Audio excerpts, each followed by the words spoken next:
သူမစီမရှိတဲ့နောက်ဆုံးသောပန်းသီးတစ်လုံးကိုလှူဒန်းလိုက်တဲ့အခါနတ်ဖျားကိုယ်တိုင်စိတ်လှုပ်ရှားသွားပြီးသူမကိုအစွမ်းတစ်ခုပေးလိုက်မယ်လို့ဘသူကထင်ထားမှာလဲ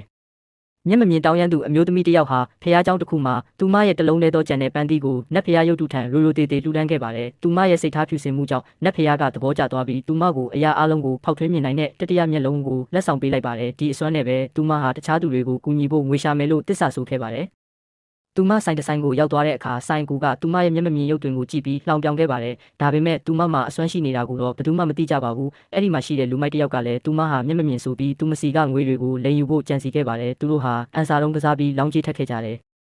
လူမိုက်တွေကအန်စာတုံးကနန်းတွေကိုခိုးပြောင်းပြီးသူမကိုရှုံးအောင်လုပ်ပေးမဲ့သူမကတော့တတိယမျက်လုံးနဲ့အားလုံးကိုမြင်နေရတာပါသူမကသူမရဲ့စွမ်းအားကိုတုံးပြီးကနန်းတွေကိုမူလအတိုင်းပြန်ပြောင်းလိုက်တဲ့အတွက်လူမိုက်ကြီးမြင်တက်သွားပြီးသူမကတော့အကြီးအကျယ်အနိုင်ရသွားခဲ့ပါတယ်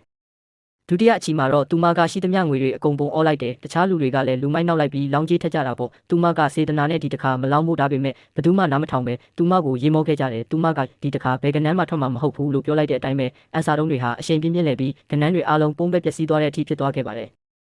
ရှုံးသွားတဲ့သူတွေကသူမကိုလူလိမ်လို့ဆွဆွဲပြီးဆိုင်ရှင်ကိုတိုင်တော့ကြပါတယ်ဒါပေမဲ့ဆိုင်ရှင်ကသူမရဲ့မျက်လုံးကိုစီးထားတဲ့ဘဝကိုဖြေချလိုက်တဲ့ခါမှာတော့